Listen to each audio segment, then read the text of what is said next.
Good morning. I'm Sunshine. Welcome everybody to today's meditation practice. Is anyone here for their first time? Oh wow, very cool, very cool. So if you raised your hand, just look for someone who didn't raise their hand and they can help you out. We have a few announcements before we start. If you haven't already silenced your cell phones, please do so at this time. Put your phones away so you can be fully present for the talk and meditation. If you must use your phone, please do so outside the meditation hall. We invite you to join us for our weekly Tuesday events with Medicine Buddha practice at 6 and a public talk at 7.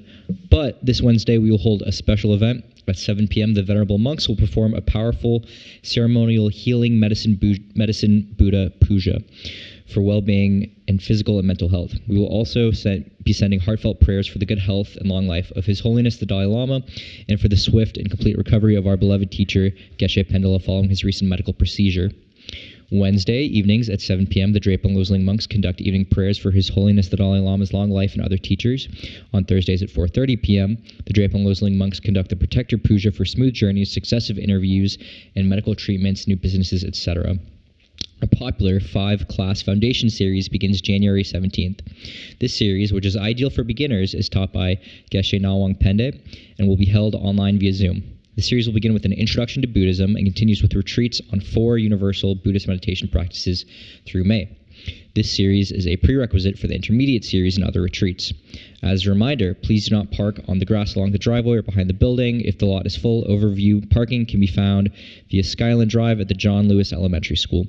Only access the school parking via Skyland Drive and walk through to our site. Information on all events can be found in the lobby and on our website at drepung.org.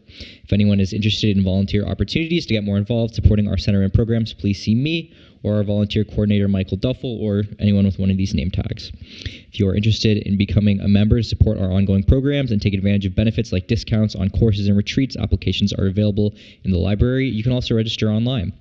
There is a donation box near the entrance of this room. Your generous support helps us continue to offer programs and services like this to our Atlanta community and those around the world through our online platforms. Now, he's already here, so I don't need to stand, but welcome our guest teacher, Dr. Brad Priddy, for today's practice. Thank you. Thank you. All right. Welcome again. I'm Brad Priddy, and welcome especially to the people who are here for the first time. That's really great. As you already heard, this is meant to be an introduction to this particular type of meditation practice. There are a lot of meditation practices that are taught here, and so today's meditation practice will be devoted to a specific practice. And just so to set some expectation, the way we know different people here who teach this teach it a little bit differently. We have about an hour together. To spend the entire hour together just doing the meditation practice would just be a little too intense and a little bit too confusing for a lot of people, especially people who've never done this before or new here. So the usual intention and my intention today is to spend about half of our time talking about the practice, what it's for and why we do it and where it came from and so forth, and then spend about 20 minutes or so actually doing the practice.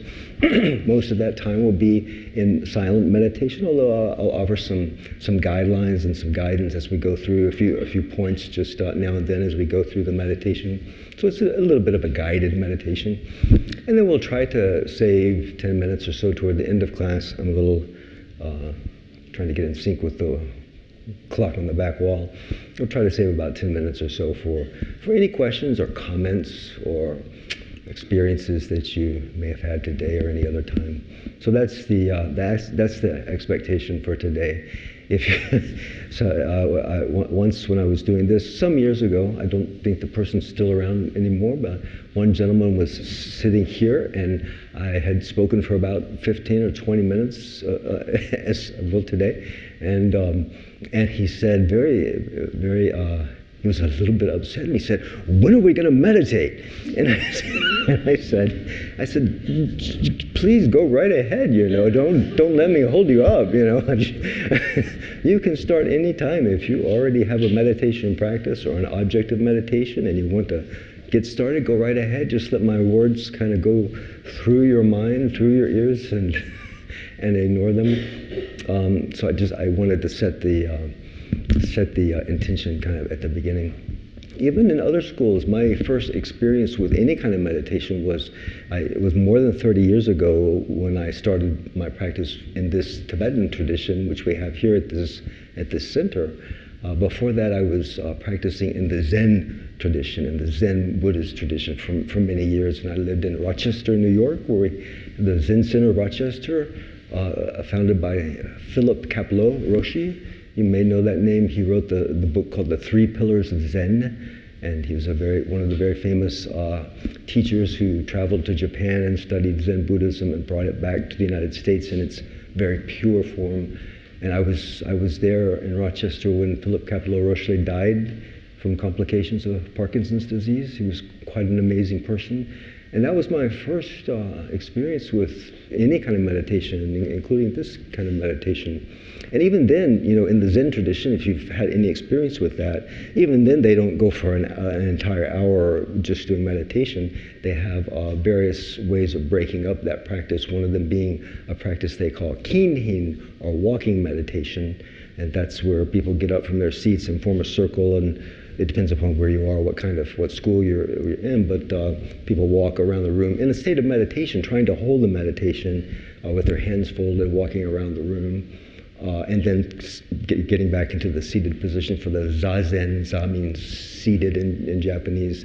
The zazen practice, the seated meditation. And so I think, and they may do many cycles of that for hours, but there's some respite from the seated meditation. That's not present so much in the Tibetan tradition.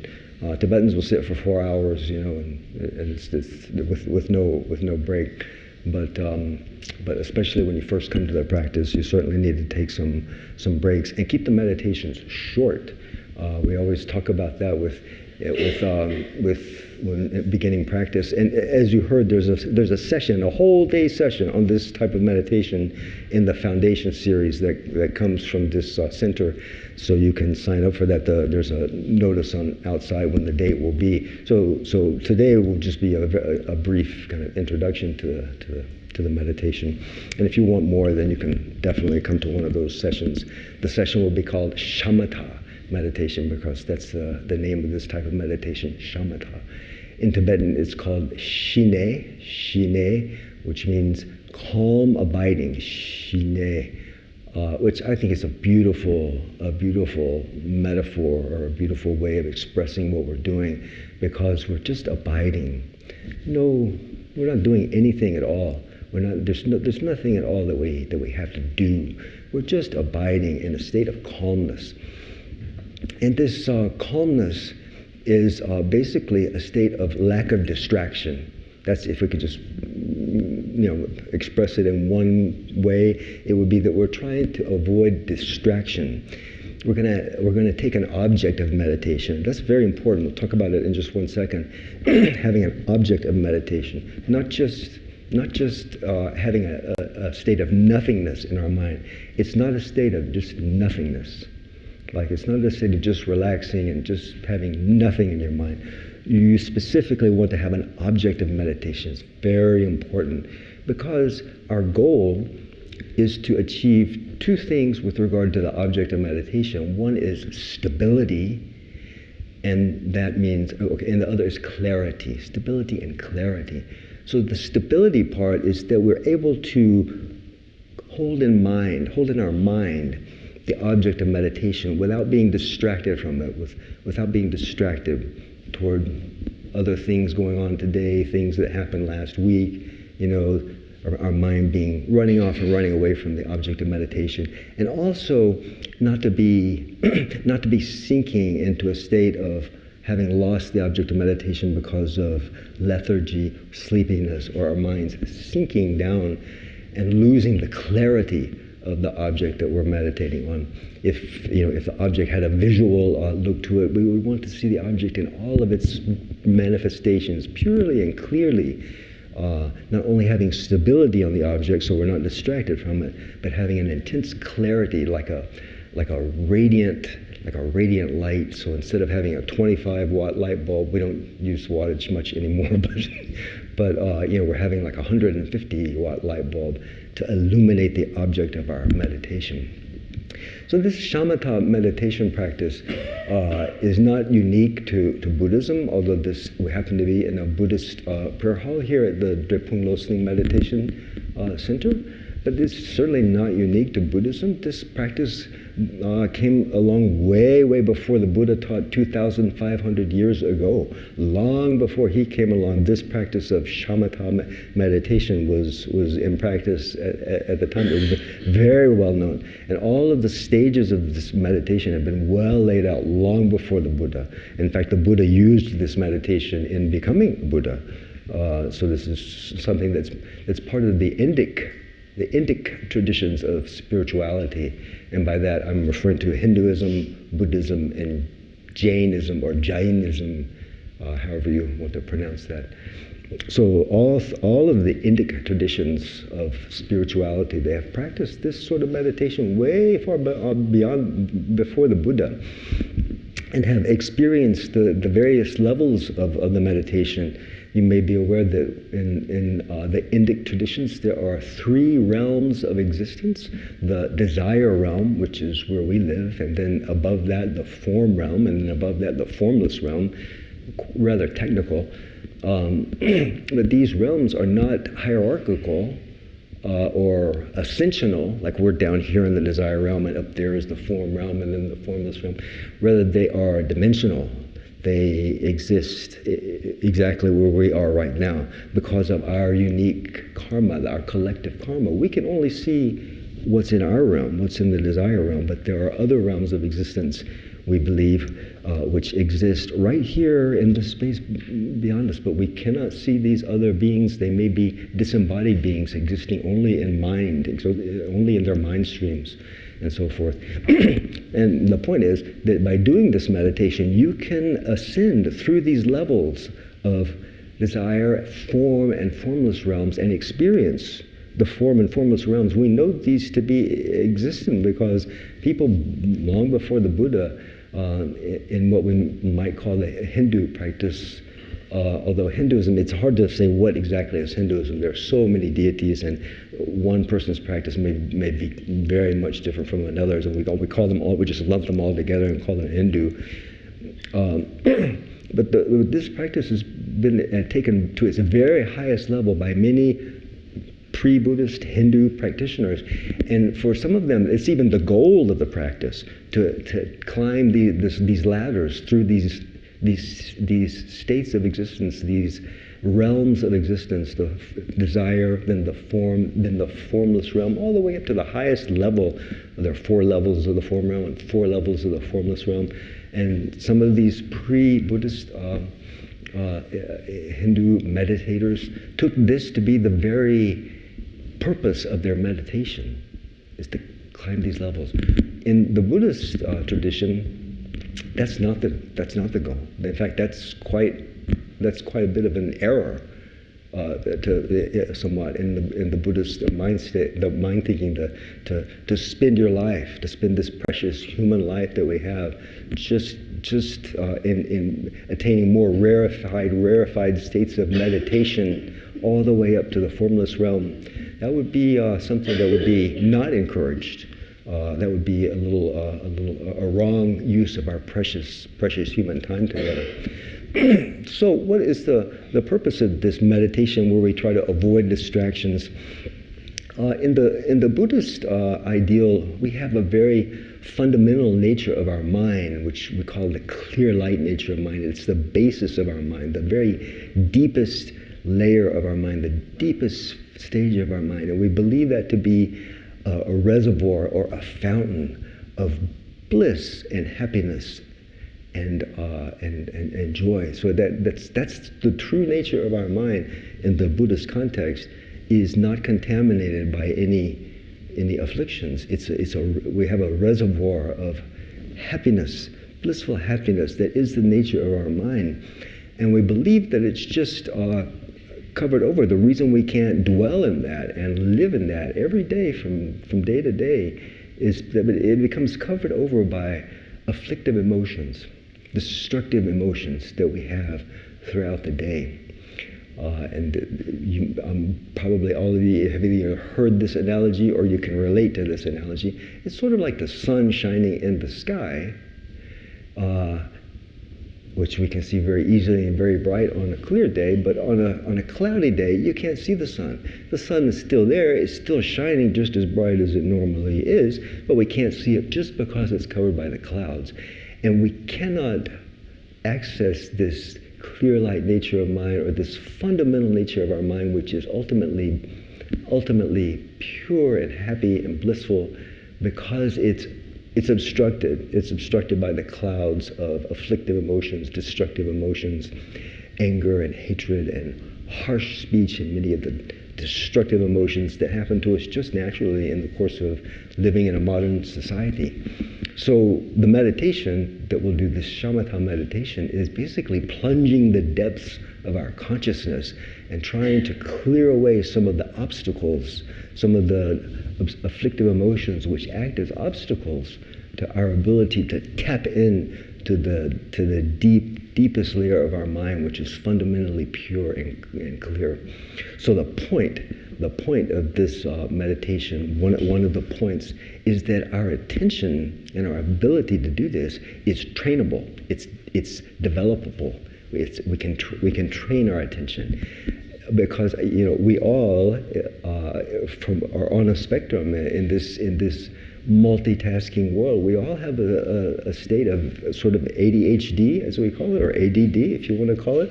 We're all on some spectrum. We all have a tendency toward that. In this multitasking world, we are not able to keep our distraction at bay and keep our mind focused as well as it could be focused. We have the ability to develop this attention and this focus beyond, way beyond where we are right now. And I don't mean to be disparaging toward people who have this as a disorder and need to be on medication just to be able to function in life. But we're all on some level of distraction. I was just talking to someone, I'll just briefly share this with you, some weeks ago, and he was talking on his cell phone in his home, and he was making a drink. He went over to make a drink. And this is just a normal person, very intelligent person. And he went over and he went into the freezer and he got the ice tray out and he put some ice cubes in his drink and everything. He was talking on the phone and made his drink, and he went upstairs to his bedroom and sat down on the bed, and he said he had in his hand his drink and the ice cube tray. And his phone was in the freezer. Yeah.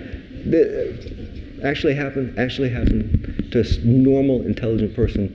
And it said, these days we are very much multitasking in everything we do, especially at our jobs, or even in our home. And we have so many somewhat negative distractions. When we think about, our illnesses, our work, our car problems, healthcare related problems of accessing healthcare, just reading the news, can be very disturbing. And we have to live in this environment, and so to penetrate through to this reservoir of happiness and purity, it takes some considerable effort. So the point is, our attention is trainable, it's developable, and this meditation is specifically designed to do that. That's exactly what it's for. In terms of the Shamatha meditation, one of the side effects of it is that it really develops our emotional quotient, like an IQ is our intellectual quotient. It develops our emotional capability, the broadness of our emotions. So there is a sense for many people that doing this meditation repeatedly strongly develops their ability to respond emotionally in a better way, in a more healthy way emotionally to people in their day-to-day lives.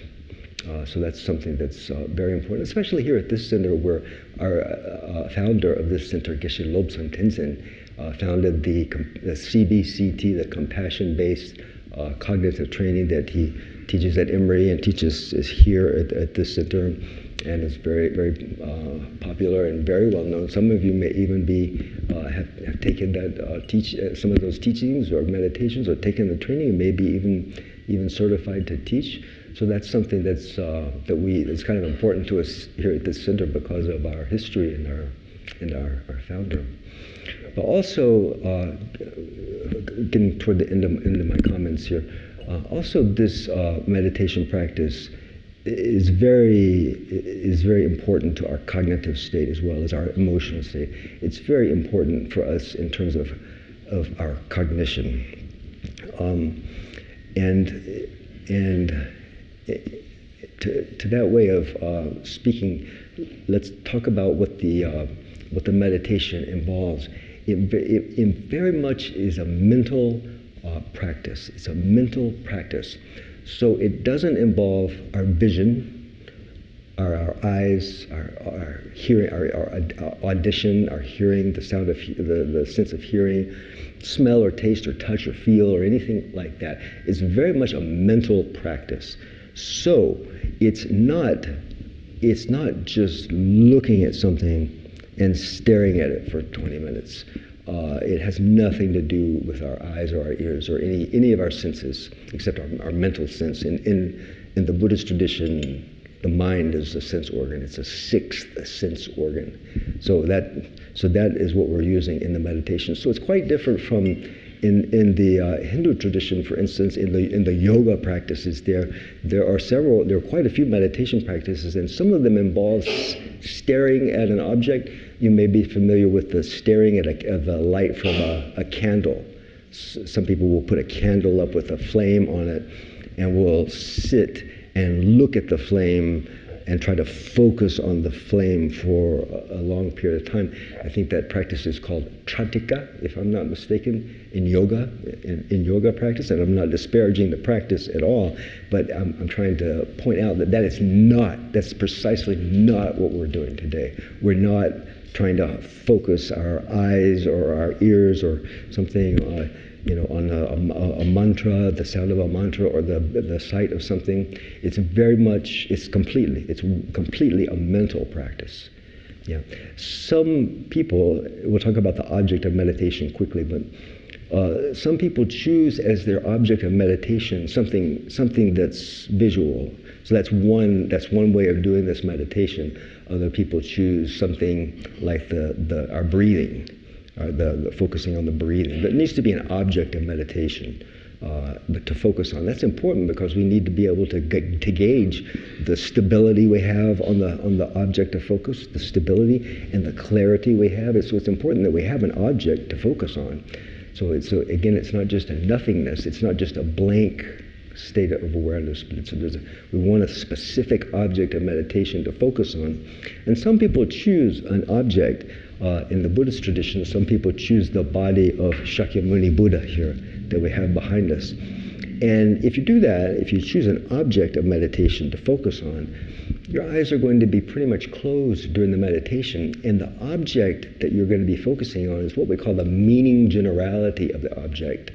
That means your mental conception of the object, not the vision, the visual aspect. But it's certainly okay if you choose an object like that, let's say, this object, it's certainly okay to hold the object or to have the object sitting at eye level and to look at it for 5 minutes so that you create an awareness of all the aspects, say the body of a Buddha, the top knot on the head and the spot between the eyes and the eyebrows and the shape of the body. It's certainly okay to use your visual awareness to get a hold of the object of meditation, and then when you begin the meditation, again, it's completely a mental meditation. So you'll want to relax your eyelids, and you can close your eyes. You can close your eyes if you'd like today. In this sort of meditation, we usually have the eyes just slightly open, not so much that you can focus on something visually, but just enough to allow the light in. Years of people meditating have taught us this, that it helps us to maintain our awakeness, and our awareness if we don't close our eyes completely.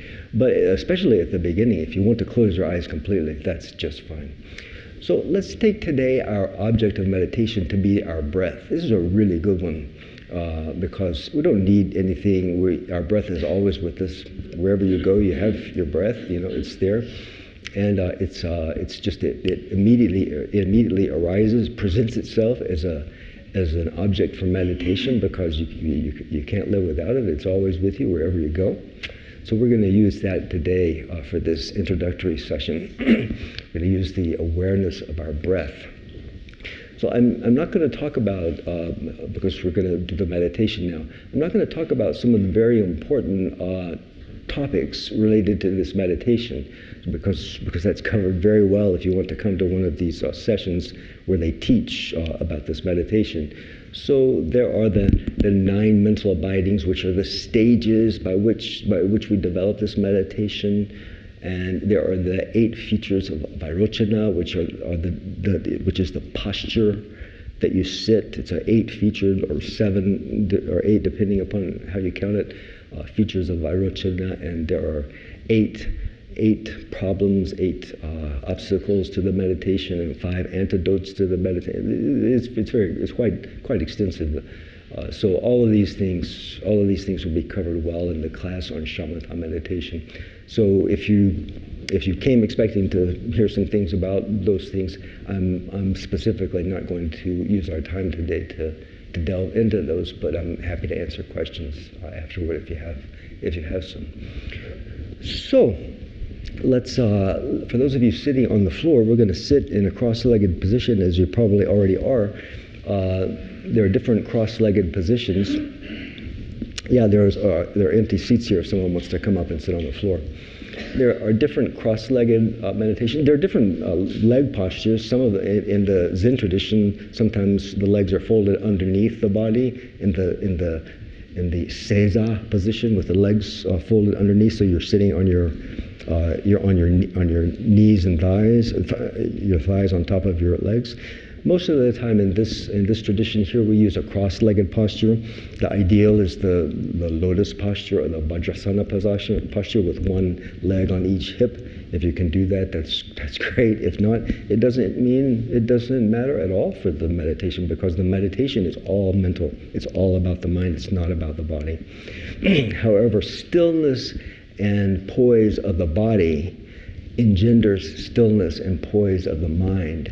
So we want to start off first by looking at our body a little bit and just making sure that it's a receptacle vessel for our mind to focus.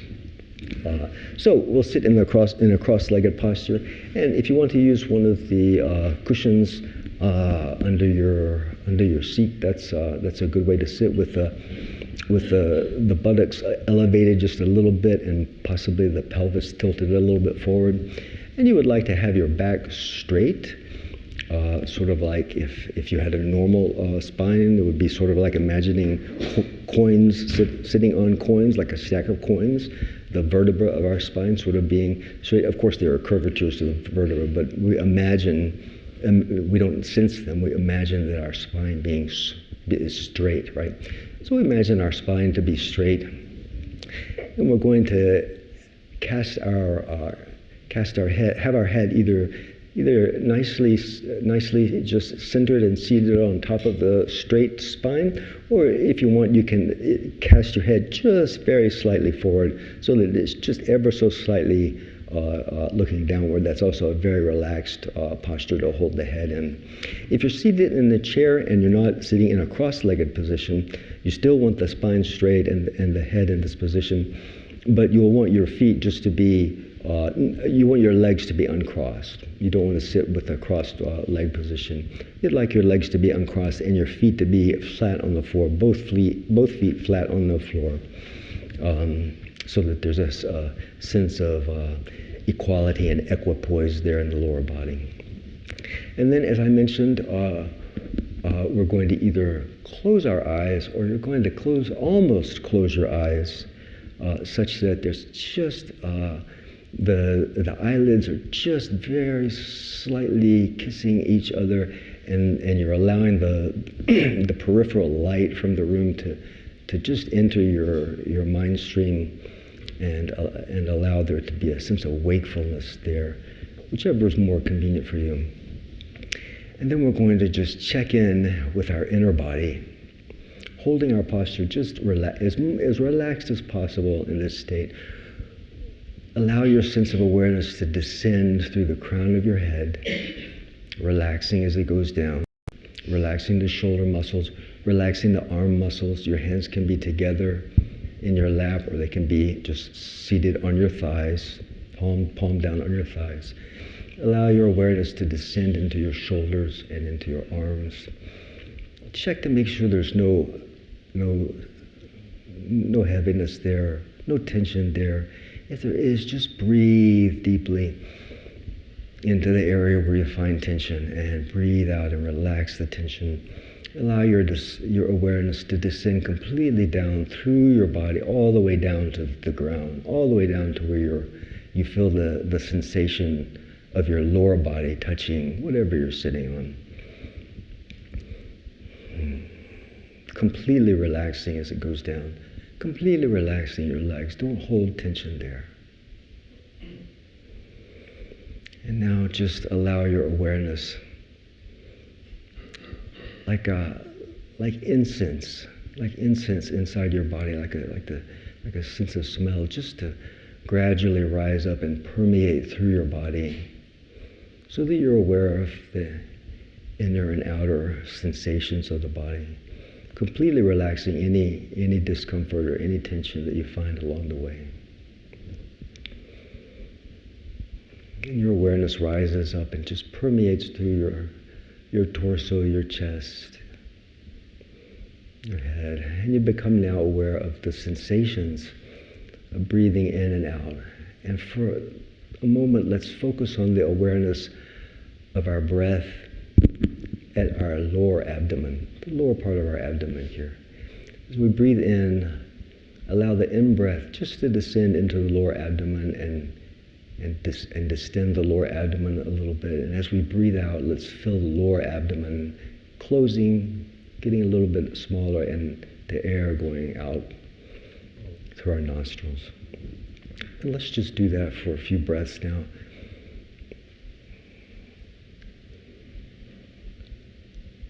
Feeling the sensation of the breath coming in through the nostrils, down through our torso, into the lower abdomen. The abdomen expanding with the in-breath and then deflating with the out-breath.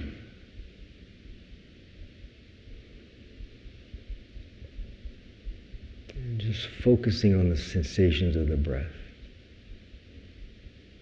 Just the sensations of the breath.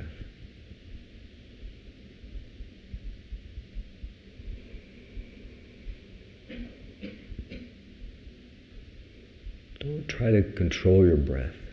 Don't try to make it longer. Don't hold your breath. Don't try to make it shorter or longer. Just allow the breath to be as it is. Just follow the breath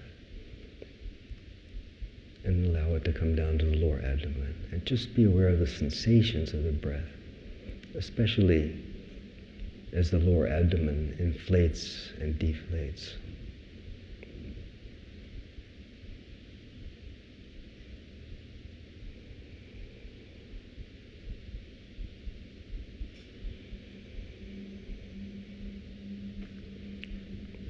As you're doing this, some random thought may arise, something that happened today, something that you've got to do later, something that happened this week.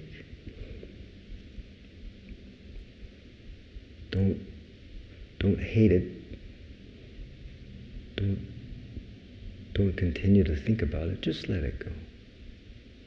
Just return your mind to the focus on the breath. That's the object.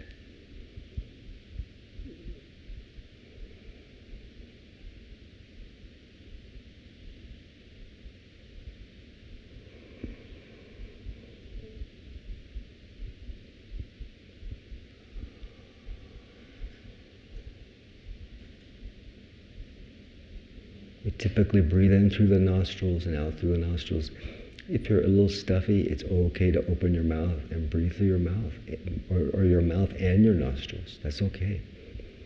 Just make it as relaxed, whatever you need to do to make it completely relaxed.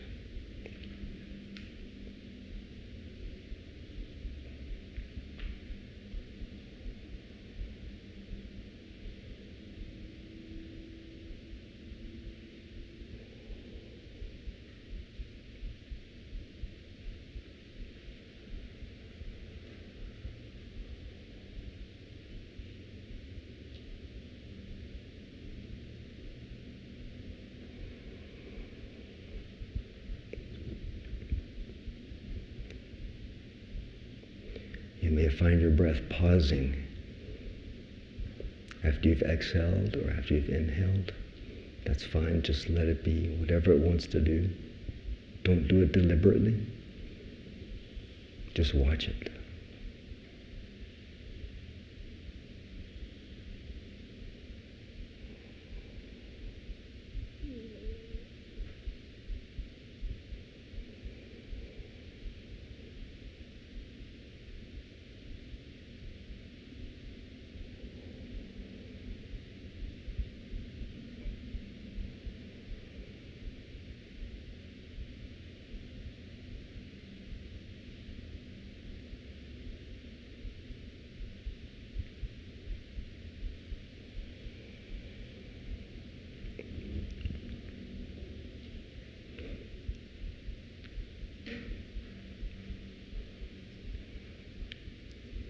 Again, if you're aware of any distractions in your mind, just let them go. Return your focus. Just keep returning your focus to the object of meditation, the sensations of the breath at the lower abdomen. If you find yourself getting sleepy or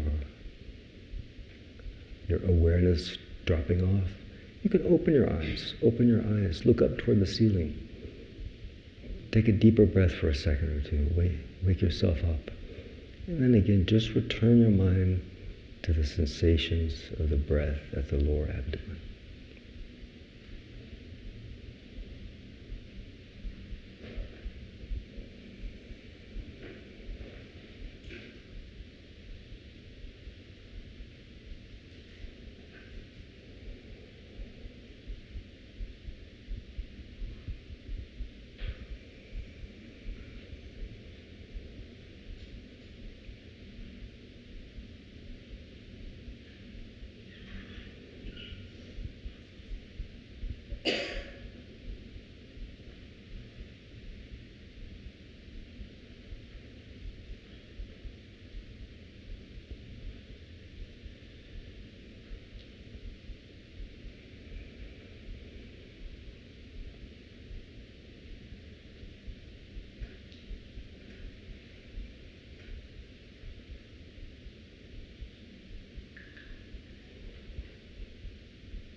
When you take an object of meditation, you usually want to continue with the same object of meditation once you've decided that you're happy with it.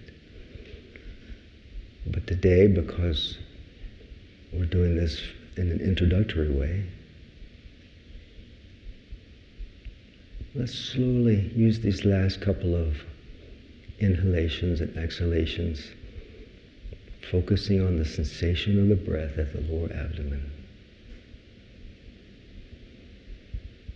And let's slowly continue to focus on our breathing. But now let's change our awareness, our object, our focus, to the sensation of the breath at the apertures of the nostrils. Normally you wouldn't change like this in the middle of a meditation, but just to give you an example, let's continue to allow our breath just to breathe naturally on its own, so that you're breathed by the breath. You're not breathing deliberately. Your body is breathed by the breath. You're just a passive observer. And become aware of the sensation of the breath at the apertures of your nostrils or at the lips of your mouth, depending upon where you feel the breath. There. As you breathe in, there may be a sense of cooling, a feeling of cooling at the apertures of the nostrils. As you breathe out, maybe a sense of warming, maybe not. Ask yourself, or just be aware. What are you feeling there at the apertures of the nostrils or the lips? As you breathe in and out, just relax, not controlling the breath. Just focusing on the sensation of the breath at the apertures of the nostrils.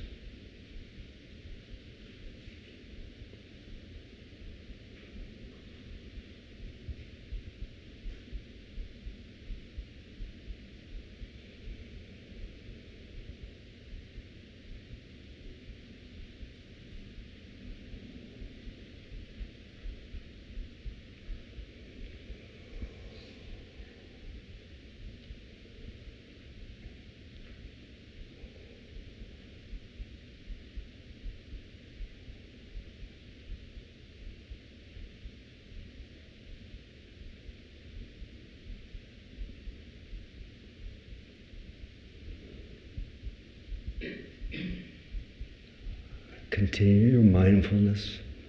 If you become distracted, if you find distracting thoughts in your mind, just let them go.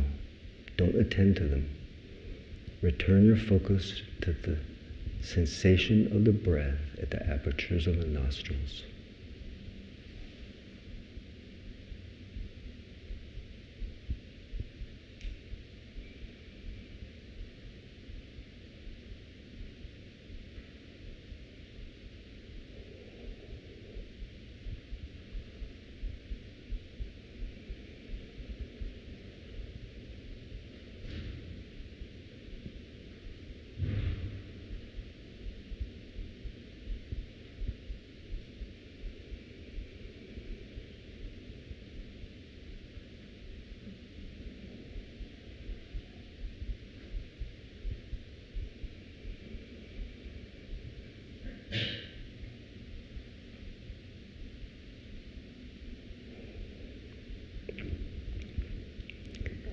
Again, if you're feeling drowsy, if you're starting to lose focus,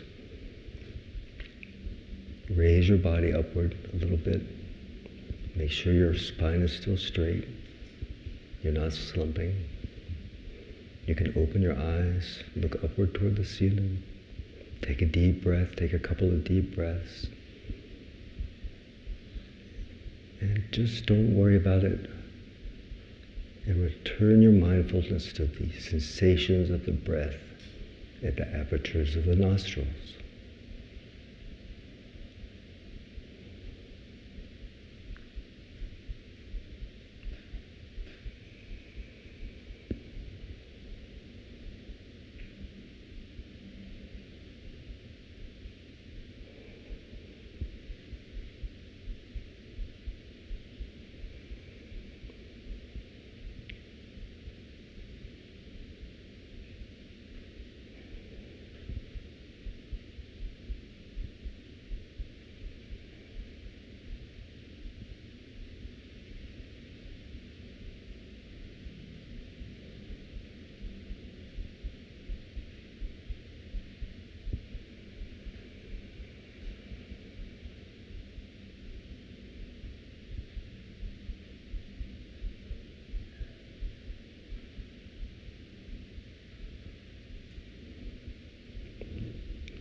Once in a while you can check to see if there's any area of tension that's developed in the body.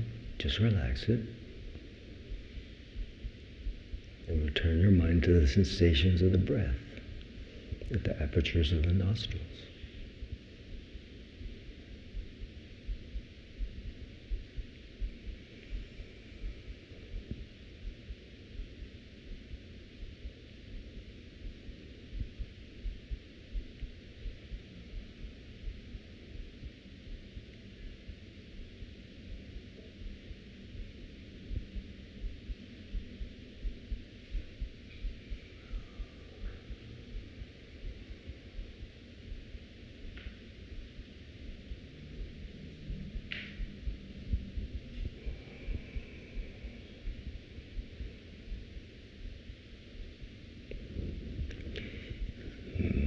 You may hear sounds or smell smells.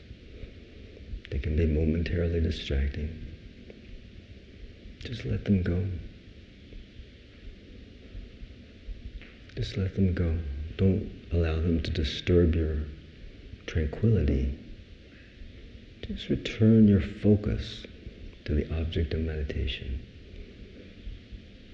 The sensations of the breath at the apertures of the nostrils.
Finally, let's take a last few breaths and become aware of the whole breath, the entirety of the breath as it comes through the apertures of the nostrils, down through our torso, down to the lower abdomen, back up from the lower abdomen, out through the torso, out through the nostrils. Become aware of the whole breath. Once or twice, take a little bit of a deeper breath, just so you're aware of all those places where you can sense the breath.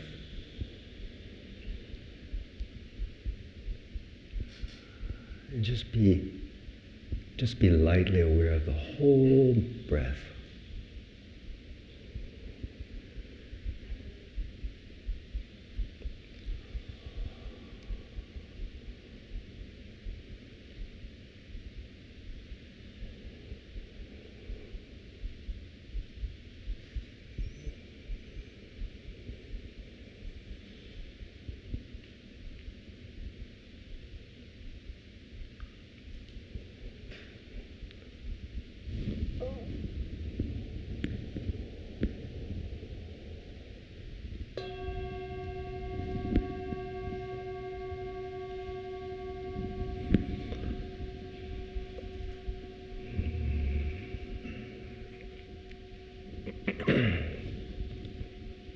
There's nothing special about the gong. It's just sometimes nicer to come out of meditation with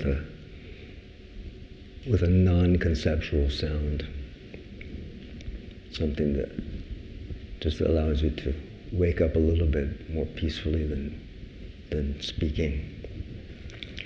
So we have 10 minutes or so, and I'm going to be here for a couple of minutes afterwards. So I'll be interested in hearing any experiences you may have, or if you have any questions that you would like to ask. Just raise your hand and I'll bring you the microphone. It can be questions about the meditation. That's certainly what we're doing here. Or if you have some other tangentially related question, that's okay too. Or if you have some experience or you want to share, or some confusion about what you should be doing, anything at all. If you have a question, just raise your hand.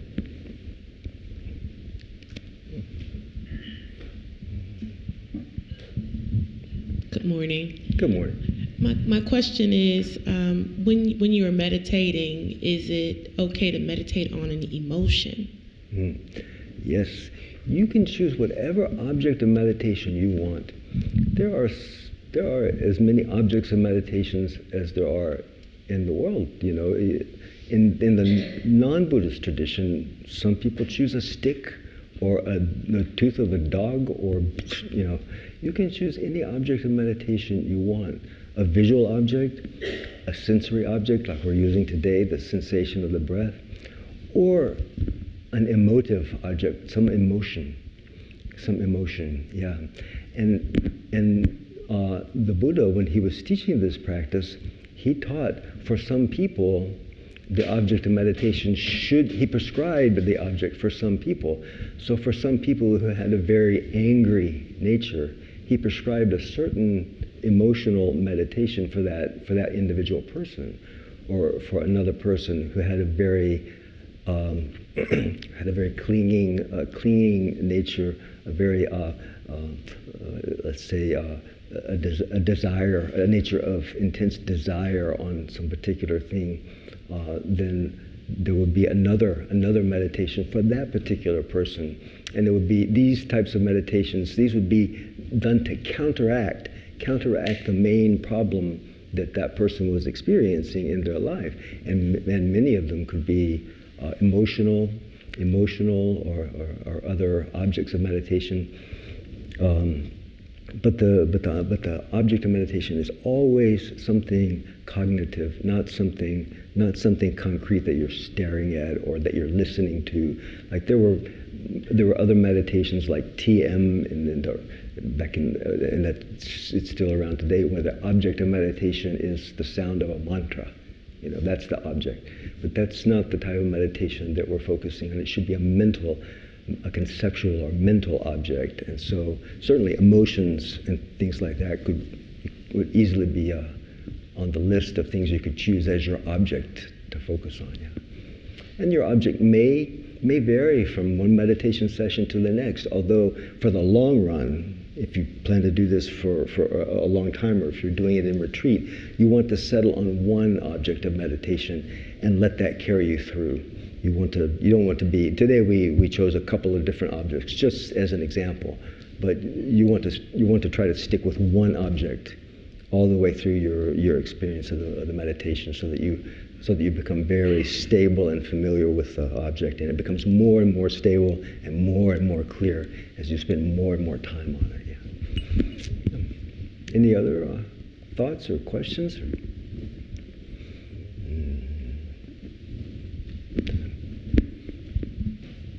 Thank you. Hello.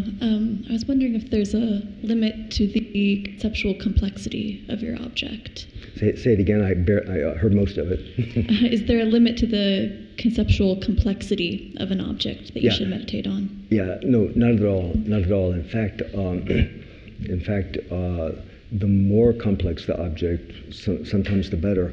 Although sometimes at the beginning, if you take on a very complex object of meditation, your ability to maintain stability on that, and especially clarity of that, becomes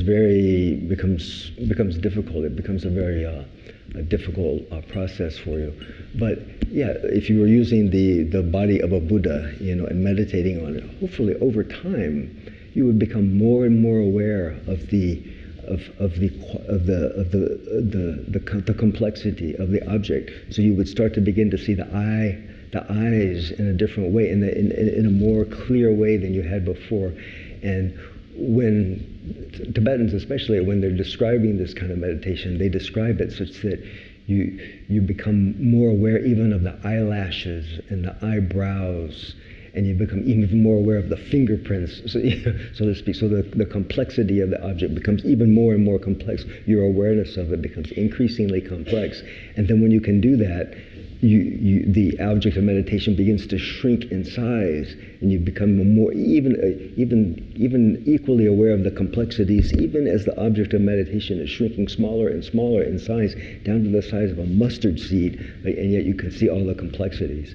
So yeah, the complexity of meditation is something that there's no limit to it. There's no limit to it, and it's even a goal. It's even a goal as you proceed year to year, month to month, year to year through the meditation for the complexity to become, for it to become a richer object. Yeah, maybe perhaps more complex. Yeah, yeah, that's a good question. Any other questions? Yes, in the back. Yeah.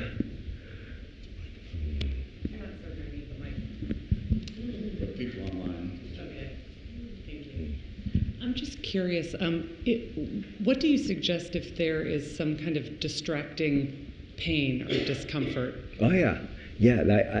I often had that question when I first began, and I asked Geshe Lobsang, the founder of our center here, one day when I was seated. It doesn't come easily for us Americans to sit on the floor like this.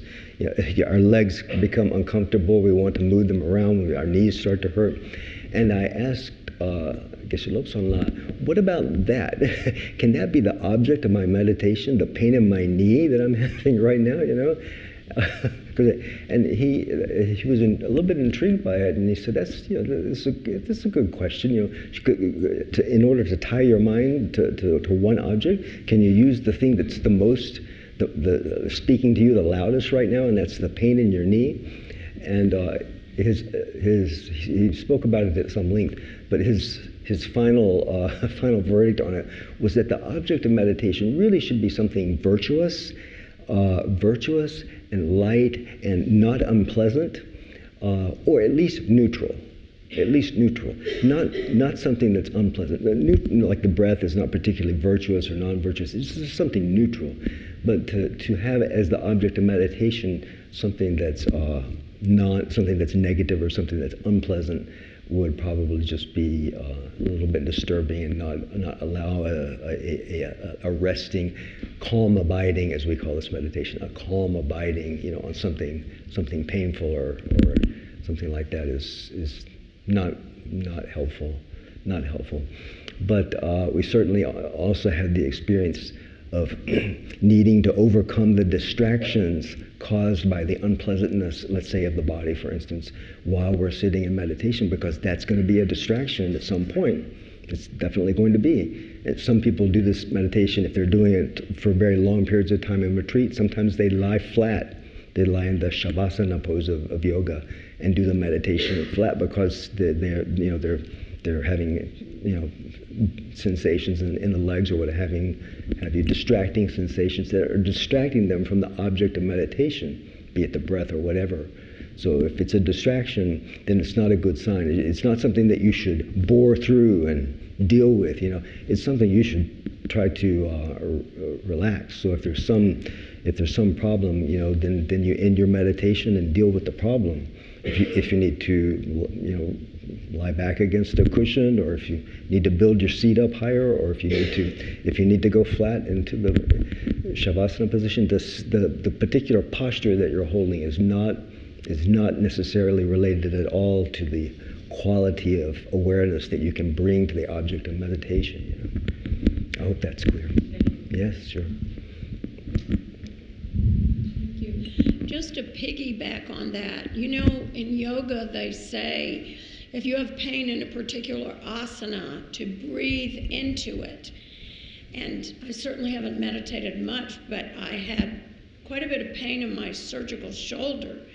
And I noticed that today when I started focusing on my breathing, that pain went away, which was just interesting to me. And when I stopped meditating, it came back.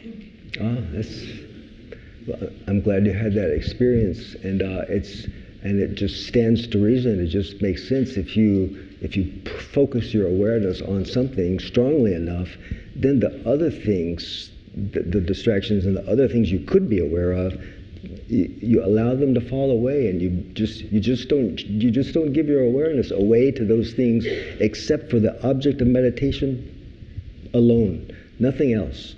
Whether it be random thoughts or pain in your body or whatever, it may still be there, but you just don't give awareness to it. You just don't allow your mindfulness to go to those other distracting things. You keep your mindfulness on the object of meditation. Yeah. Okay. Hi. I missed the style of meditation it was. Could you repeat the specific style of meditation that was? Yeah, what we did today would be called in Sanskrit the Shamatha meditation, Shamatha, Shamatha, or in Tibetan Shine. And if you look on the back, there's a little poster up there, and I think the third class is on Shamatha meditation. That's the type of meditation we did today. Although there are many objects, it may be totally different from what we did today. We just used the breath today, but that's the type of meditation, as opposed to vipassana meditation, which we also have, or tantric meditations, or mahamudra and dzogchen. There are many meditations, and shamatha can serve as a platform. If you get good at this shamatha meditation, it can focus your mind so that your mind becomes a platform to be able to do more advanced meditations. Your awareness and stability and clarity becomes much better, so that these more difficult meditations become easier for you, more accessible for you. Yeah, but shamatha meditation. Hi. What's a good way to motivate children to meditate, and how many times per week or per day do you recommend for them to meditate? Oh yeah. So for children, I don't have much experience in teaching children. So one thing that you can do is just have children present during the meditation, instead of trying to, you're going to sit there and focus on your breath. So sometimes it's just enough, and we have people who come to the center for the meditation we had just before this. We had the meditation, and some people will bring their children. One person did, and you can just allow the child to play there while you're engaging in the meditation. And sometimes that's the best way to introduce children to meditation. Just have them around so that they see it as a normal thing to do, and they at some point hopefully begin to emulate you and begin to ask you, hey, I want to do a little bit of this myself, and then you kind of gradually bring them along. So I know you're asking from the top down, how do you teach them? But I think maybe the best thing I can say is that a bottom-up approach is better. Is that to set a good example, for your child, and have them become inquisitive about what you're doing in your meditation. Yeah. Not sure that's a good answer. In our case, they started meditating very young with us, but then they began to not be so interested in anymore once school started. Yeah. And so now I'm having to figure out how to develop their interest again. Oh yeah. That sounds very, very natural. As children go through stages, yeah. But if you can have them be present when you're meditating and be quiet, then maybe that becomes a tool for you. I don't know. Yeah. All right. Another one up here. Yeah, it's okay. We have a little time. If anyone needs to leave, don't feel like you're disturbing us. Go right ahead, and if you have other things to do. Yeah. Okay, this might be a little bit of a complex question, I'm realizing, but I'm just interested in hearing what happens to the ego when you meditate. Where does it go? Does it go anywhere? Okay, yes, you're right. It's a complex question. And how many days do you have? Yeah, and this question I would have to answer, if I were going to answer it in a complete way, I would have to answer it from the Buddhist perspective. That's because that's my own perspective. I'm Buddhist. Many people here may not be, because this meditation, this shamatha meditation, is, I meant to mention it before, it comes out of a non-Buddhist tradition, spiritual tradition, and it's perfectly fine for any other spiritual tradition. If you're a Christian or a Jew, you can certainly get a lot out of this meditation and become a better Christian or a better Jew. The Dalai Lama is always talking to people about, I'm not trying to get you to convert to Buddhism, I'm trying to make you a better Christian, or whatever. In the Buddhist context, one of the fundamental teachings of the Buddha, which distinguishes it very much from Hinduism. I hate using that word Hindu because of its the richness of the non-Buddhist tradition. I don't want to limit people to one thing, but sometimes I've heard Hindus when they hear I practice Buddhism or I'm Buddhist. Sometimes Hindus will say, "Oh yeah, that comes out of Hinduism. That comes out of it. It's just a type of Hinduism. You know, the Buddha was a Hindu and he taught a type of Hinduism, and it comes out of the Hindu tradition." But there are certain things in the Buddhist tradition which are absolutely antithetical to the way Hindus view our world system and our mind and our bodies and so forth.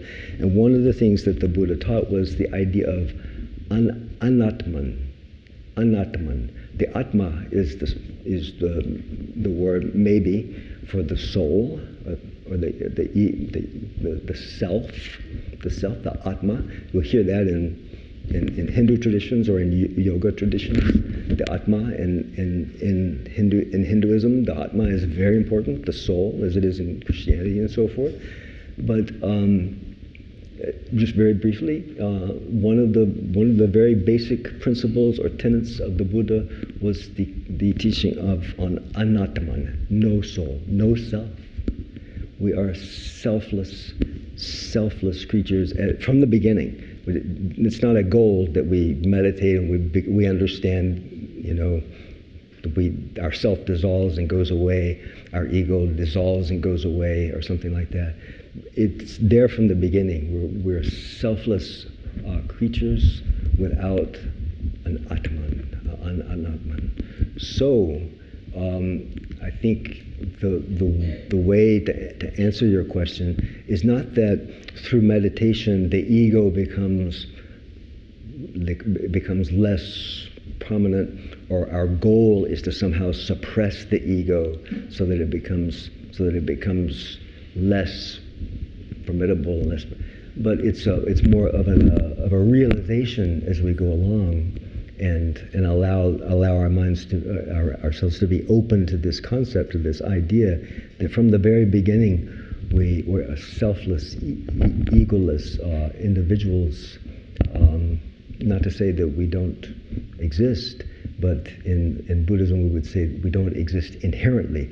We don't exist independently. We exist very much independence upon all of the factors that arise. We exist independence on our bodies. We exist independence on our minds. We exist independence upon the things that happen during our daily lives that affect us and so forth. And we have no independent existence. There is no independent ego or self or soul in the fabric or the philosophy of Buddhism. So I think that would be the best answer to your question. Although I think to try to answer where you're coming from,